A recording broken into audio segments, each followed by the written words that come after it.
So today, I thought we would have a little conversation about disenfranchised grief and how it relates to adoption and adoptees. If you are new here, I am a private infant adoptee. I was also transracially adopted by a white family in Utah. So I first learned about the term disenfranchised grief from my therapist approximately 2.5, 3 years ago.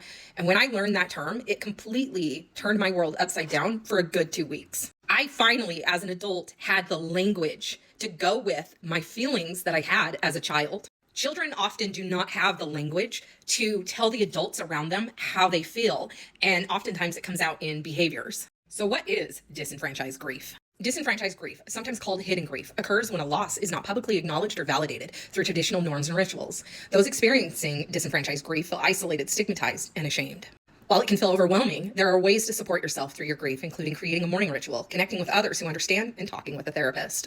Something that I've noticed with other adoptees, when we get together, it's like an unspoken bond that we don't need to fully explain to other adopted people why we may or may not be talking to our bio family or our adopted family in some way, because we just know. We just get it. Having those connections is absolutely vital to our healing. It's also vital for our healing for us to have trauma-informed, adoption-competent therapists to talk to. I can't tell you how many times I have been in a therapist chair and my grief that I am feeling for the loss of my biological family is dismissed and I am gaslit for it.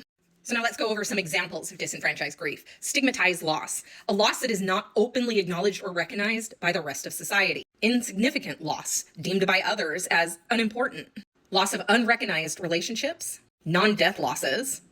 And notice how they put infertility in there as a loss, but where's adoption? And loss experienced by disenfranchised persons. All of these fit in adoption and for adoptees. We are openly stigmatized by society who does not understand what it's like to be adopted. Remember, adoptees only make up approximately 2% of the US population. Our loss is seen as insignificant by society because, well, you got a new family. You should be grateful.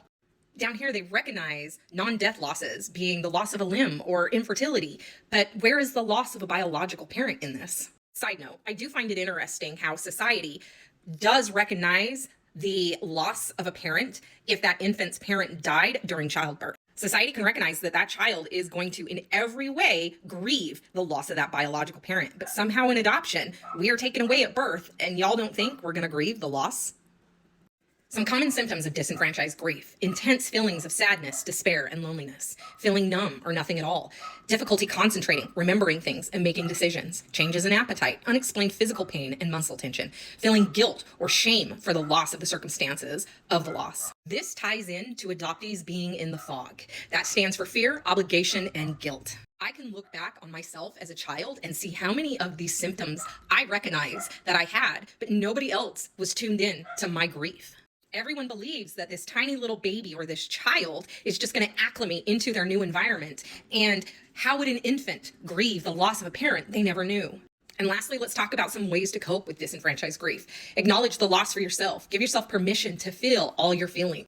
Journal for a safe space to process your thoughts and feelings. Take care of your body. Reach out to your support network. Read, listen, and watch material about your kind of loss. Connect with others and talk with a therapist. And just to reiterate again, this is why it's vital for adopted people to be in community with other adopted people. We just have that unspoken understanding of that primal core loss that we all grieve and feel. For a lot of us, coming out of the fog of our adoption was scary. And once you're out, there is no going back in. And I think that's where things like disenfranchised grief really come into play, because we start to recognize that there's always been this overwhelming sadness that was living dormant inside of us, but we didn't have the language to explain it. But anyway, I hope that that was worth your time, and I hope that you learned something. Hopefully one day society will get to a point where they recognize the loss that an adopted child truly goes through.